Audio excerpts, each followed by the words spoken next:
My grandmother called me just before she died and said, "Open the suitcase in the storeroom. The truth is in there." I didn't think that one old suitcase could destroy my entire personality. I stood there in that hospice room, holding her hand even though she hadn't squeezed back in 2 days. The woman who raised me was dying slow and quiet, lungs giving up one breath at a time. When it finally happened, the nurse placed a hand on my shoulder, said something soft I didn't hear. All I remember are those last words. She'd said it 2 nights before. Her voice barely a whisper, lips cracked, eyes half shut. "There's a suitcase in the attic," she said. "Open it after I'm gone." I nodded. Thought she meant old pictures or something from the war. She'd been sentimental in strange ways. Had a jar of buttons from every coat she ever wore, saved every postcard she ever got. A suitcase in the attic didn't seem out of place. She passed on a Thursday. Small service. I handled everything. No cousins showed. Just me and a couple of people from her church, none of whom knew her past the potlucks and Bible studies. She didn't make friends easily. After Lily, my mother, died, she kept the world at arm's length. I figured that was just grief. Now I'm not so sure. The house was quiet that night. Empty. Like the air had left the walls. I stood in the hallway with a flashlight, staring up at the attic hatch. I could still hear her voice. "Open it after I'm gone." So I did. The attic smelled like insulation and old wood. Dust everywhere. Cobwebs in the corners. Took me a while to find it, a brown leather suitcase tucked behind a stack of Christmas boxes and an old fan. It looked untouched for decades. I wiped off the dust, unbuckled the straps, and flipped it open. First thing I saw was a photograph. A boy. 5, maybe 6 years old. Sitting on a bench next to a woman I didn't recognize. The picture was faded, but something about it stopped me cold. Then the letters, dozens of them. Handwritten, bundled in twine. Some signed, Margaret. Some with no signature at all. A man's ID, Daniel Harris. New York State. Issued 1989. He looked nothing like me. But tucked behind it was a hospital bracelet. Blue plastic, tiny, with a name I didn't recognize, Daniel Harris. Date of birth, September 4, 1985. That's my birthday. I sat there for an hour, maybe 2, sorting through newspaper clippings, photos, documents that didn't make sense. Everything in that suitcase felt like a riddle.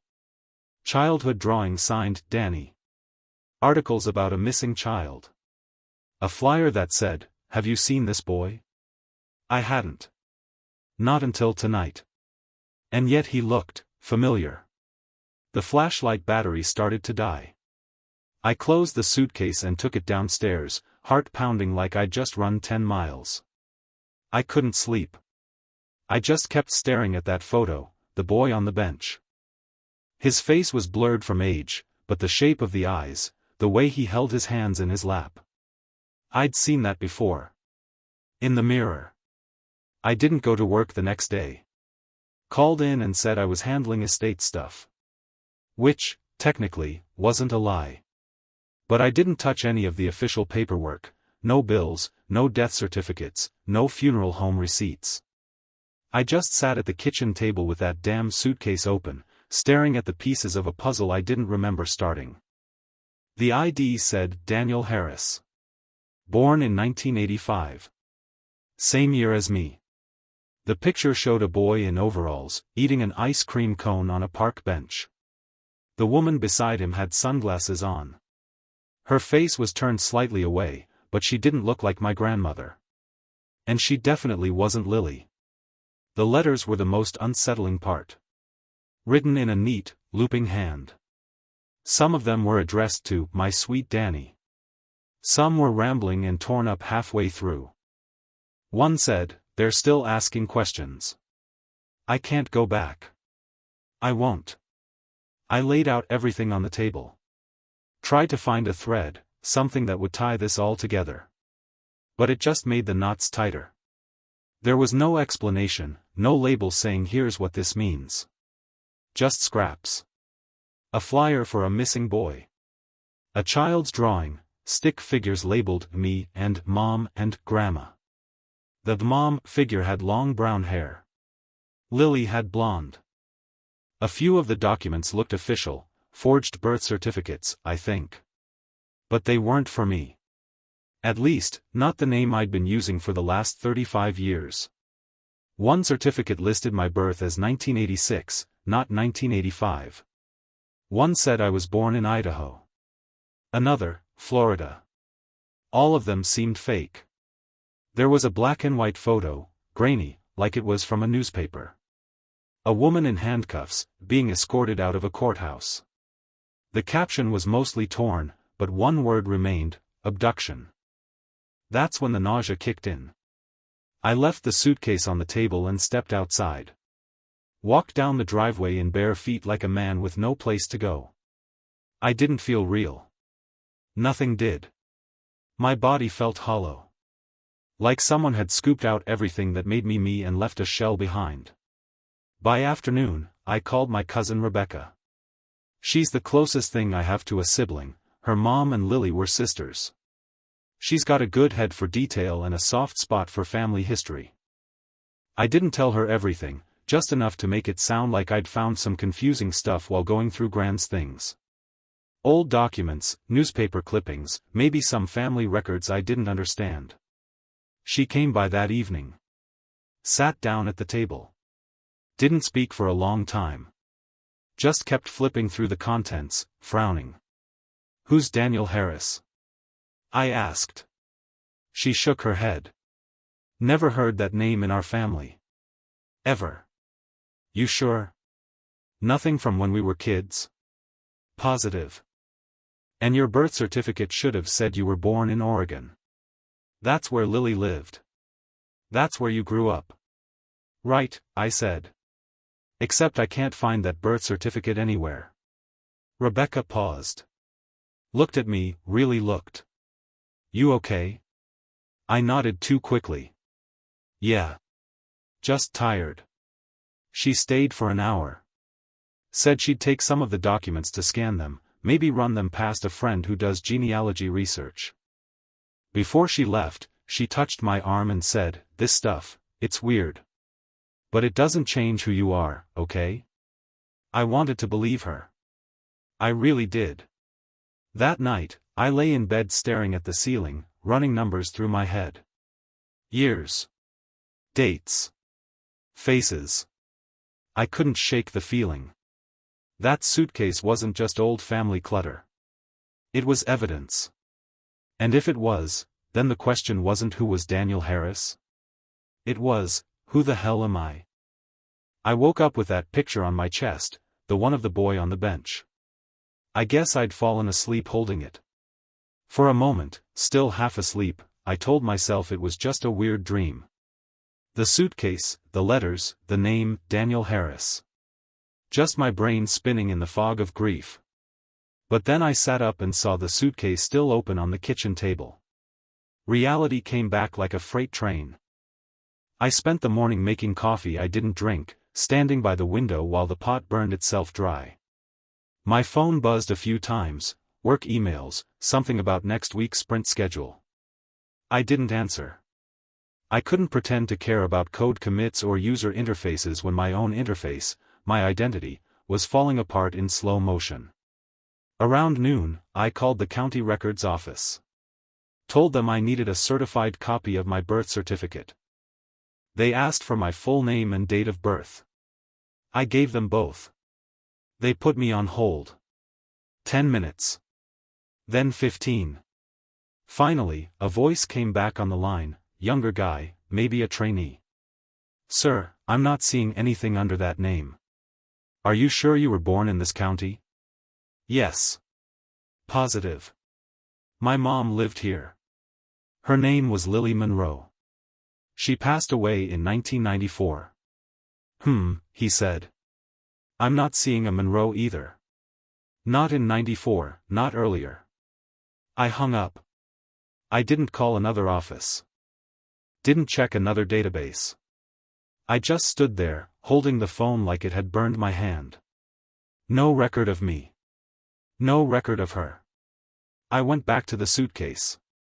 Pulled out the forged documents again.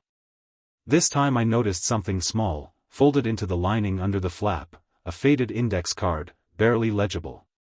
It said, "New Start. June 1991. Use the name James Monroe." That was the year we moved to Oregon. I remembered it now, vaguely. Lily had told me we were starting fresh, that we needed a new house, new friends. I thought she just wanted a change. I remember her smiling at me in the rearview mirror of a beat-up station wagon. Her voice saying, "You're gonna love it there, sweetie." I didn't remember anything before that. Not the house we left. Not the school. Not my old room. That blank space in my memory, it used to feel like early childhood fog. Normal, I thought. But now it felt deliberate. Like something had been erased. I texted Rebecca. "Hey. Did Lily ever talk about where she lived before Oregon?" She replied, "Not really. Just said she moved around a lot when you were little." Why? I didn't answer. I went looking through Lily's old boxes in the garage, hoping maybe there'd be an old address book, school records, something. But every box stopped at 1991. Nothing before that. No old photos, no baby book, no hospital bills. It was like I didn't exist until I was 6 years old. Rebecca came by again that evening. She'd scanned a few of the letters, used image enhancement software on the newspaper clipping. The one of the woman in handcuffs. "This," she said, tapping the screen, "this isn't Gran." I leaned in. The woman was younger. Long dark hair. Her eyes were covered by sunglasses, but her mouth was twisted in panic. "Could be Lily," I said, voice dry. Rebecca shook her head. "Maybe. But the article says the woman was released due to lack of evidence. That the boy was never found." I looked at the date on the clipping. August 1991. "Same year we moved," I whispered. Rebecca finally said what I hadn't dared to. "You think Lily took you?" I didn't answer. Because if she hadn't taken me, why was my entire life built on paperwork that didn't exist? I ordered the test on a Monday. Saliva in a tube. Sealed it, mailed it, and stared at the tracking number like it was a time bomb. Estimated results, 2 to 3 weeks. I didn't tell Rebecca. Didn't tell anyone. I kept going to work like nothing was wrong. Wrote code, sat in meetings, drank office coffee that tasted like burned toast. I'd never felt more out of place in my own life. Like I was wearing someone else's name tag, answering to someone else's voice. The nights were worse. That damn photo kept staring at me, the boy on the bench. I started noticing things. The way he sat, the way he held his hands, the shape of his ears. They were my ears. I pulled up an old driver's license photo and compared the two. Same dimples. Same nose. I was starting to believe it. Really believe it. That my mother, the woman I called mom for 6 years, who died in a hospice bed while I held her hand, might have taken me from someone else. I just didn't know why. By the second week, I stopped sleeping. I'd get 3 hours if I was lucky. I kept going back to the suitcase, looking for something I missed. One night I pulled out the bracelet again, the hospital ID. Daniel Harris. September 4, 85. Same birthday. Different name. There was a photo I'd ignored before, a child's birthday party. Clown in the background, a handful of kids, balloons. A banner read "Happy 5th, Danny." And right in the middle of the frame was me, or someone who looked exactly like me, with a red balloon tied to his wrist and cake on his face. That birthday would have been in 1990. 1 year before I became James Monroe. Something about that detail made it real. That balloon. That cake. That was me. And someone else had taken that photo. Someone who knew me before I became someone else. A few days later, the DNA results came in. There was no match for Lily Monroe. Not even distant cousins. No shared chromosomes, no genetic overlap. She wasn't my mother. Not even close. But there was one match. 50% shared DNA. Predicted relationship, sibling. Female. Lives in New York. Registered under the name Sarah H. My hands shook as I clicked her profile. There was no photo, no contact info, just the match percentage and a little green tree icon that said family tree available. Sarah H. had 3 family members listed under her tree. One was Margaret Harris. Listed as mother. I stood up and walked out of the room. Left my laptop open. Sat on the front porch and stared at the street for a long time. Cars passed. Kids biked by. Sprinklers ticked in a neighbor's yard. Everything looked the same, but I wasn't. I was someone else's child. And someone had been looking for me. I haven't reached out to her. Not yet. I don't know what I'd even say. Hi, you don't know me, but I think I used to be your brother. I think I was kidnapped. How do you even begin that sentence? Rebecca called the next day. She said, "You okay?" I said, "No." She didn't ask why. She just stayed on the line. I think maybe she already knew. It was a Saturday when I found it. The house was quiet. Always is now. No voices, no footsteps. Just the hum of the fridge and the creak of old wood when the wind hits the eaves. I was sitting at the kitchen table again, the suitcase open in front of me like a dead thing I couldn't stop looking at. I'd gone through everything twice. 3 times. But something kept pulling me back, that feeling you get when you know there's still something under the surface, just out of reach. I ran my fingers along the lining, the way I had a dozen times before. Only this time, my nail caught something, a seam that felt loose, almost unstitched. I pulled at it gently, and the fabric gave way. Tucked inside was an envelope. Yellowed, brittle. No stamp, no address. Just my name, written in that careful handwriting I knew too well. Danny. Not James. Not Jimmy, like Gran used to call me. Danny. I sat there for a long time before I opened it. My sweet Danny. By the time you read this, the lie will no longer be mine to carry. It'll be yours. I'm sorry for that. I don't expect you to understand. I wouldn't, if I were you. But I need you to know that everything I did to protect you. Even if it started with a mistake. Your mother, the woman you knew as Lily, wasn't well. She hadn't been well for a long time.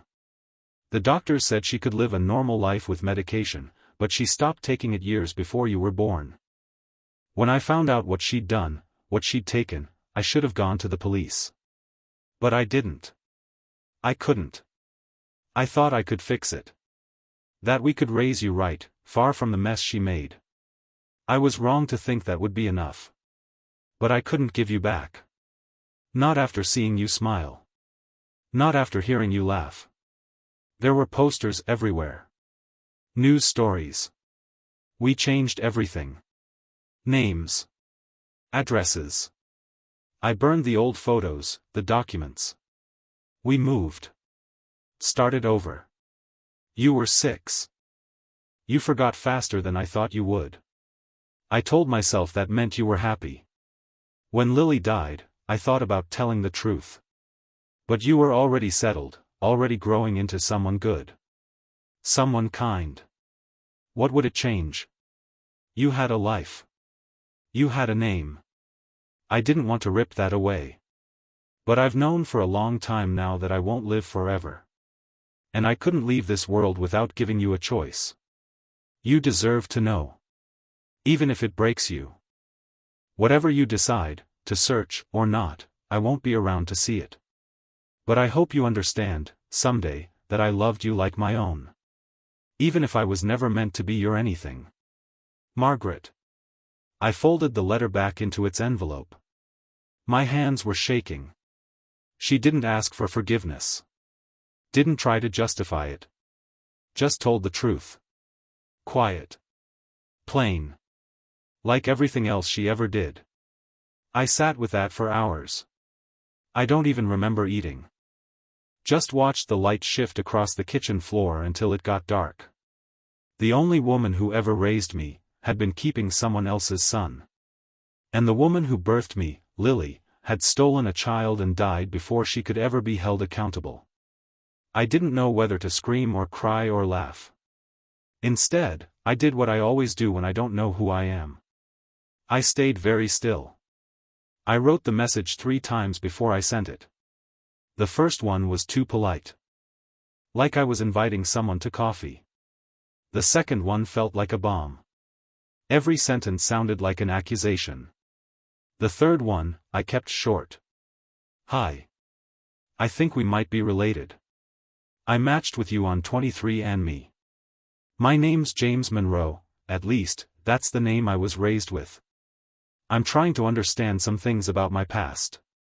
If you're open to it, I'd really like to talk. I hovered over the send button like it was a detonator. And then I pressed it. And waited. Days passed. Nothing. I told myself she was busy. That it was a stranger's message, buried in spam. That maybe she didn't check the app often. But every hour I didn't hear back made the silence feel heavier. Like I'd thrown something off a cliff and was waiting for the sound of it hitting bottom. Meanwhile, I kept digging. I found more articles. Old ones. One had a photo, grainy, low-res, of a crying woman holding a stuffed bear. The headline read, "Boy vanishes from upstate park, parents plead for help." The caption underneath said, "Margaret Harris holds her son Daniel's favorite toy as police continue to search near Fox Hollow trailhead." Daniel, age 5, disappeared while on a family picnic. Witnesses describe a woman seen leaving the area with a child matching his description. The date, June 16, 1991. I was taken on a Sunday. We moved the following week. I remembered none of it. Not the park. Not the trail. Not my real mother's face. That realization hurt more than I expected. Not just the loss, the theft of memory. The idea that my own life had been scrubbed clean like a chalkboard and redrawn with someone else's hand. Later that week, I got a reply. "Hi James. My name is Sarah. I saw your message. I don't know what to say. This is a lot. Can I ask what you think our connection is?" I stared at the screen. My heart pounded like I'd sprinted up a flight of stairs. I wrote back. "I think I might be your brother. I think I was taken. My mother raised me under a different name. But I found some documents. Photos. Letters. A DNA test. It led me here." She replied almost immediately. "Are you saying you're Danny?" I typed. "I think I am." There was a long pause after that. Minutes. Maybe hours. I kept the app open like it was the only thing tethering me to reality. Then. "Oh my God. We thought you were dead." My mom never stopped looking. She never stopped hoping, but, we thought. And then she said something I'll never forget. "Do you want to talk to her?" I didn't answer. Not yet. Because the truth is, I didn't know. I didn't sleep the night she sent that message. I just lay there, the phone on my chest, her words on repeat in my head. "Do you want to talk to her?" I didn't answer. I still haven't. Because how do you talk to someone who's been grieving you for 30 years? What do you even say? "Hi, sorry I disappeared. Turns out I was living under your nose the whole time, eating Pop-Tarts and learning multiplication tables in a house with a fake name and a woman you never met." I couldn't wrap my head around it. So I did what I always do when I can't feel my own emotions, I buried them under facts. I went back into the suitcase. Reorganized every document. Took notes. Cross-referenced every clipping and letter with online archives. Then I made the call. The local library in the town listed on that missing child flyer, tiny place, only 2 employees. A woman named Lillian answered. Sounded like she smoked too much and gave zero tolerance for bullshit. My kind of person. I asked if they had microfiche or digital archives of local newspapers from 1990 to 1992. Sure do, she said. But it's not online. You'd have to come in. Any way you could search something for me? Long pause. You a reporter? No. Just looking for someone. Missing person? Yeah. A kid. Daniel Harris. Another pause. This one longer. Finally she said, I remember that name. It was a big deal around here. I sat up straighter. What do you remember? Little boy went missing in the woods. His mom said he vanished while they were having lunch. There was an Amber Alert, search parties, helicopters. Whole damn county combed those hills. Nothing ever turned up. Cops suspected a woman, they had a sketch. Some witness thought she saw the kid get led away by a lady in sunglasses. But they never arrested anyone. Did they have a suspect? They questioned some woman. Lily something. But they couldn't pin it on her. No physical evidence. No motive they could prove. She had a lawyer, disappeared a month later. People said she ran. Her mother might have helped her. My throat went dry. Do you know the name Margaret Monroe? Yeah, she said.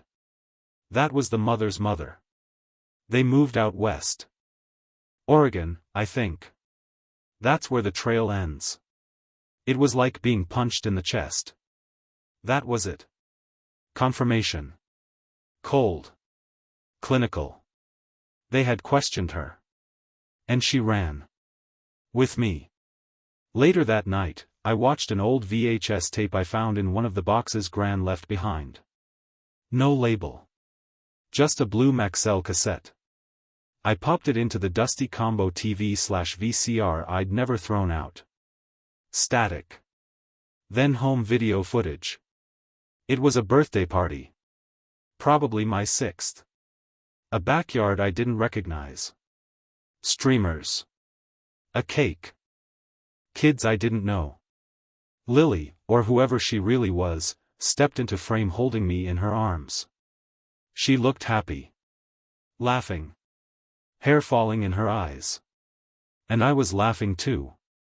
No fear. No trauma. Just a kid on his birthday. It gutted me. Because that woman, the one the news called a kidnapper, had held me when I was sick. Tucked me in. Kissed my forehead. And I'd loved her. I really had. But none of that changed what she'd done. The next morning, I texted Sarah again. Can you tell me more about her? Margaret. My mom. She replied almost instantly. She never stopped looking. We had your photos on the fridge until I was 10. After that, she kept them in her wallet. She sent letters to every police station that would listen. She hired private investigators. Every Christmas, she lit a candle for you. She never gave up, James. Not once. I sat there, reading those words over and over. Until the screen dimmed and my eyes burned. I always believed Lily died of cancer. That's what Gran told me when I was 6. She said it in a way that shut the door tight. Your mother got very sick, baby. She's gone now. She loved you more than anything. No funeral. No grave I remember. Just a new town, a new school, and a name I never questioned. But now I needed answers. So I did something I hadn't done in years. I called Rebecca and told her the truth. Not just pieces. Everything. I told her about the suitcase, the fake papers, the DNA results, Sarah, the letter, all of it. Her silence on the other end said more than any question she could have asked. "I need your help," I said. "You're good at digging. And I think I need to know where Lily really came from." She didn't hesitate. "I'll see what I can find." It took her 4 days. Then one night she called. "I found something." There was a pause, then a long breath. She wasn't born Lily Monroe. Her real name was Rebecca Lang. Born 1962 in Albany, New York. She was in and out of psychiatric hospitals starting at 17. Schizoaffective disorder, from what I could piece together. She went off meds in her late 20s. That's around the time she vanished from the record. And then what? She reappears in 1991, under a new name, in Oregon. With a kid. My stomach dropped. I asked her to send me everything. She did. Scans of medical records, yearbook photos, court transcripts. One name came up again and again, Margaret Lang. Same woman who raised me. Same handwriting as the letter. My grandmother. Except she wasn't my grandmother. She was Lily's mother. My kidnapper's mother. There was one intake note that hit me in the gut. From a psych evaluation in 1989. Patient displays increasing paranoia regarding government surveillance. States she must leave the East Coast and start over before they take everything. Believes the child will fix everything. That was 2 years before I disappeared. She was planning it. And Margaret, the one person I trusted more than anyone, had helped her do it. I don't remember the drive. Just ended up parked outside the old library, forehead pressed to the steering wheel. My chest felt like it was caving in. Not panic. Not sadness. Just a kind of quiet collapse. The woman who raised me had spent the last 30 years burying a crime under birthday cakes and bedtime stories. And the woman who birthed me, she'd built her own world inside her head, one where I belonged to her. I was the centerpiece in a life held together by duct tape and illusion. I tried to picture Lily again. Not the woman in the home videos, the real Lily. The one the police tried to find. The one who walked into a park and walked out with someone else's child. I couldn't hate her. I wanted to. God, I wanted to. But when I closed my eyes, all I saw was her brushing my hair behind my ear and saying, "You're safe now, baby." That night, Sarah sent me something, an audio file. She wanted to say something to you. I almost didn't open it. Then I pressed play. There was silence. Then a woman's voice. Older, hoarse. Careful, like every word was being weighed before it left her mouth. "Danny, if this is you, if you're alive. I don't know if I'm dreaming. But I've prayed for this. Every single day. Not for justice. Just to know you're okay. I don't want anything from you. I just want you to know, you were never forgotten. Never. Not for a second. You are loved. Always have been. Always will be." I didn't cry. But I sat there, in the dark, and whispered, "I don't know who I am." Because it was true. I wasn't her son. And I wasn't Lily's either. I was the gap between two lives. And I had no idea how to cross it. The next week blurred. I moved through my days like a ghost. I didn't go to work. Didn't check email. I barely ate. Just sat in the living room with the suitcase on the coffee table like it might rearrange itself into something that made sense. I didn't reach out to Sarah again. Didn't respond to the audio message. Didn't call the woman whose voice, somehow, felt both foreign and familiar. Instead, I started packing. Not for a trip. Not even on purpose. I just started putting things in boxes, photos, clothes, books, like I needed to see what parts of my life still felt real. Every time I picked something up, I asked myself the same question. Was this mine? Or part of the lie? That's when I found the deed to the house. It was in Gran's name. I'd always assumed she'd left it to me officially, but I never checked. Now I read every page like a detective. The transfer happened 5 years ago, through a trust. No mention of me anywhere. It didn't matter. The house was mine now, legally. But I started to wonder how much else had been quietly forged beneath me. Social Security number. School records. Vaccinations. Driver's license. Every piece of paper I'd ever used to prove I was James Monroe had been built on a foundation of nothing. I went to the county clerk's office to request my birth certificate again. This time, I gave them the name from the hospital bracelet, Daniel Harris. Born September 4, 1985. They found it. File number. Parents listed, Margaret Harris and Thomas Harris. Address in upstate New York. Signed by a doctor at St. Joseph's Medical Center. It was real. And it wasn't mine. I stared at the printed copy, hands sweating. It should have been mine. But it felt like someone else's passport. A window into a life I'd missed completely. Back home, I dug through the garage again. This time with a knife in my hand, cutting open every sealed box like I was hunting something. One was full of school papers, mine, from first and second grade. I recognized the handwriting. It was mine, but barely. Blocky letters, shaky spelling. The name at the top of the worksheets wasn't James or Daniel. It was Michael. Michael Monroe. Another name. Another layer.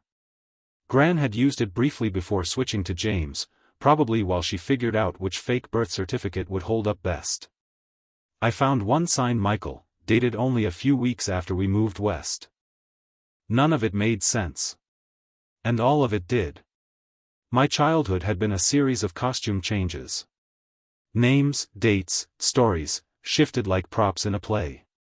And I was the actor who never saw the script. I talked to Rebecca again. Told her everything this time. I expected her to ask questions. To back away. To look at me like a stranger. But all she said was, "I'm so sorry." She sat with me for hours that night. Helped me sort the papers, make sense of the timelines. She even cried a little, not for me, but for what Gran had done. For what Lily had been. For the truth that had finally, painfully, surfaced. "I don't know what to do," I told her. "Do I call Sarah again? Do I meet her? Do I go to New York and, knock on my real mother's door like some lost dog?" Rebecca just looked at me. "You don't have to decide tonight. I don't even know if I want to know them." She nodded. "But they already know you." That line stayed with me. They already knew me. Or at least, the version of me that had been missing for 30 years. And now that version was walking around with my face and someone else's name. That night, I stared at myself in the bathroom mirror. James Monroe. Michael Monroe. Daniel Harris. I repeated each one like a prayer. None of them felt right. None of them felt wrong. I didn't know which version was mine anymore. I stood outside her house for 20 minutes. Suburbs. Quiet street. Neatly trimmed hedges. Wind chimes on the porch. Everything looked normal. That was the part that got me. It was a Tuesday. I'd flown into Albany the night before, told no one but Sarah. She offered to meet me at the airport. I said no. I needed space to breathe. Now I was here, standing in front of the woman who'd spent 3 decades searching for a ghost. Her name was Margaret, just like the woman who raised me. Same name, different truth. One lied to protect a daughter who broke the world. The other stayed behind to keep a candle burning for a boy who never came home. I didn't ring the doorbell. I just stood there. Inside, maybe she was reading. Maybe she was folding laundry. Maybe she was just sitting, wondering if I'd show up, wondering if this would be the day the door finally opened on the life that was stolen from her. I couldn't move. My feet wouldn't do it. Not because I was scared, but because some part of me still couldn't accept it. That I was him. That she was mine. I went back to the motel that night. Sat in the parking lot with the engine running for nearly an hour before shutting it off. The streetlights buzzed overhead. Somewhere nearby, a dog barked. I played her message again, the one Sarah had sent me. You were never forgotten. The thing is, I believe her. And that makes it worse. Because now I have to choose. Do I open that door and walk into a life that was meant for me? A name I never knew? A family I've never met, but who waited, and wept, and wondered? Or do I stay who I've always been? James Monroe. The man raised by a woman who lied, yes, but who held me when I was sick, taught me to ride a bike, made me grilled cheese on rainy days. A woman who died with my hand in hers, and a secret on her tongue. Sarah texted me the next morning. Just 3 words. She's still home. I didn't answer. Didn't go. Didn't ring the bell. I flew home that night. Back to the house with the creaky porch and the kitchen where Gran used to hum while she cooked. Back to the life I didn't ask for, but lived. I unpacked slowly. Took the suitcase from the closet and slid it under the bed. Didn't throw it away. Couldn't. That lie, that life, built me. Twisted as it was, it still shaped everything I am. I don't know if I'll ever go back to that porch. I don't know if I'll ever answer to the name Danny again. All I know is this. Someone out there loves the version of me that never got the chance to grow up. And someone else loved the version that did, even if she wasn't supposed to. I don't know which one I belong to. Maybe neither. Maybe both. But the truth? The real, gut-punched truth? I don't think I'll ever stop wondering what would have happened, if I'd just rung the bell.